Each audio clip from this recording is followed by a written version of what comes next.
காசாவில் உணவு பஞ்சம் ஏற்படக்கூடும்னு ஐநா எச்சரித்திருக்கிற நிலையில பட்டியலால உயிரிழப்போரோட எண்ணிக்கை அதிகரிச்சு வருது. இது பத்தி வரைகலை உதவியோட விளக்குறாங்க நெறியாளர் காயத்ரி. இஸ்ரேலுடைய போரை தொடர்ந்து காசாவில் இப்போ உணவு பஞ்சம் அப்படிங்கிறது தலைவிரித்தாடக்கூடிய ஒரு நிலைமையை பார்க்க முடிகிறது. கடுமையான உணவு தட்டுப்பாடு அங்க ஏற்பட்டிருக்கு. இது தொடர்பான ஒரு முக்கியமான புள்ளி விவரம் வெளியாக இருக்கு. பொதுவாக காசாவினுடைய இந்த ஸ்ட்ரிப் பகுதி இப்போ பாதிப்பிற்கு உள்ளாக இருக்கக்கூடிய பகுதிகள்னு பார்த்தோம்னா பரப்பளவு எடுத்துக்கிட்டோம்னா சென்னையை விட அது குறைவான பரப்பளவு கொண்டது. அதாவது காசாவினுடைய அந்த ஸ்ட்ரிப் பகுதி 365 square kilometre, Chennai 426 square kilometre பரப்பளவு அப்படின்னு சொல்லப்படுகிறது.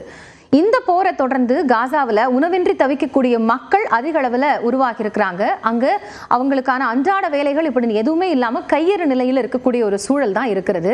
2023 தான் முதல்ல இஸ்ரேல் இந்த போரை தொடங்கினாங்க. அதன் பிறகு மார்ச்ல தான் போர் நிறுத்தம் அப்படிங்கிறதே உடன்பட்டது. அந்த போர் நிறுத்தத்திற்கு பிறகாக கூட இஸ்ரேல் ராணுவம் நிவாரண பொருட்களை அனுமதிக்க மறுப்பு தெரிவிச்சாங்க. இதனால அத்தியாவசியமாக கிடைக்கக்கூடிய பொருட்களுக்காக அங்க தட்டுப்பாடு ஏற்படக்கூடிய ஒரு சூழல் காசா மக்கள் சந்திச்சுட்டு இருக்காங்க. அங்க இருக்கக்கூடிய உணவு கிடங்கள் எல்லாம் பொருட்கள் காலியாக இருக்கக்கூடிய ஒரு சூழல் ஏற்பட்டு இருக்கிறது. அது மட்டும் இல்லாம உள்நாட்டுல கோதுமை தக்காளியினுடைய விலை அப்படின்னு பார்த்தோம்னா 3000 மடங்கு அதிகரிச்சிருக்கு அப்படின்னு சொல்லப்படுகிறது.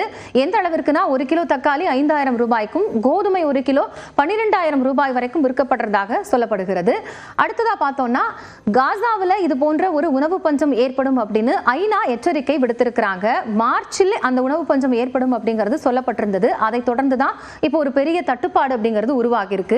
இந்த அறிக்கையின்படி பார்த்தோம்னா அதாவது ஐபிசி அப்படின்னு சொல்லப்படக்கூடிய ஒருங்கிணைந்த உணவு பாதுகாப்பு வகைப்பாடு அமைப்பு ஒரு புள்ளி விவரத்தை வெளியிட்டிருக்காங்க. இந்த காசா ஸ்ட்ரிப் பகுதியில் இந்த மேப் அடிப்படையில் பார்க்கும்போது இதெல்லாம் தான் கடுமையான உணவு தட்டுப்பாடின் பிடியில் இருக்கக்கூடிய பகுதிகளாக இருக்கு. காசாவினுடைய சிட்டி, வடக்கு காசா, கான் யூனிஸ், ரஃபா அப்படிங்கிற பகுதிகள் எல்லாம் அதிக அளவிலான பாதிப்பு இருக்கு அப்படின்னு சொல்லப்பட்டிருக்கு. கிட்டத்தட்ட 21 லட்சம் பேர் உணவின்றி பாதிக்கப்படக்கூடிய ஒரு அபாயம் உருவாகும் அப்படிங்கிறது தான் ஐநாவினுடைய அந்த எச்சரிக்கை.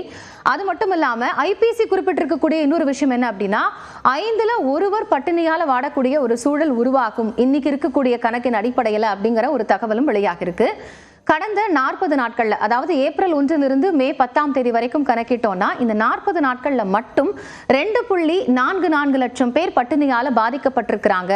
57 பேர் உயிரிழந்திருப்பதாகவும் அந்த ஐபிசியினுடைய அறிக்கை தெரிவித்திருக்கிறது. சரி, இதெல்லாம் ஒருபுறம் இருக்க, பஞ்சம் அப்படிங்கிறது எந்த அடிப்படையில் அறிவிக்கப்படும், அதற்கான காரணிகள் என்னன்னு பார்த்தோம்னா 3 முக்கிய காரணிகள் வச்சிருக்காங்க. முதல்ல 20% வீடுகள்ல உணவு தட்டுப்பாடு இருக்க வேண்டும் மொத்த மக்கள் தொகையில. அதற்கடுத்தபடியா 6 மாதங்கள்ல இருந்து 5 வயது உட்பட்ட குழந்தைகள்ல 30% பேர் பட்டினியால பாதிக்கப்பட்டு இருக்க வேண்டும். இந்த அடிப்படையில் அது கணக்கிடப்படும். 3ஆம் நிலைன்னு பார்த்தோம்னா 10,000 பேர்ல 2 பெரியவங்களோ அல்லது 3 குழந்தைகள் 5 வயதுக்குட்பட்டவர்களாக இருப்பவர்கள் அவங்க உயிரிழந்திருந்தால் அந்த பகுதி பஞ்சத்தால பாதிக்கப்பட்ட பகுதியாக அறிவிக்கப்படும். இப்போ காசால இருக்கக்கூடிய ஒரு சூழல்னு பார்த்தோம்னா பஞ்ச அறிவிப்பிற்கு முந்தைய நிலை. இது படிப்படியாக அதிகரித்து மேலும் அங்க இருக்கக்கூடிய ஒட்டுமொத்த மக்கள் தொகையில பெரிய பாதிப்பை ஏற்படுத்தும்ங்கிறதுனால முன்கூட்டியே அங்க பஞ்ச அறிவிப்பு வெளியிட்டு அந்த மக்களை பாதுகாக்கணுங்கிற ஒரு குரலும் ஓங்கி ஒலிக்குது.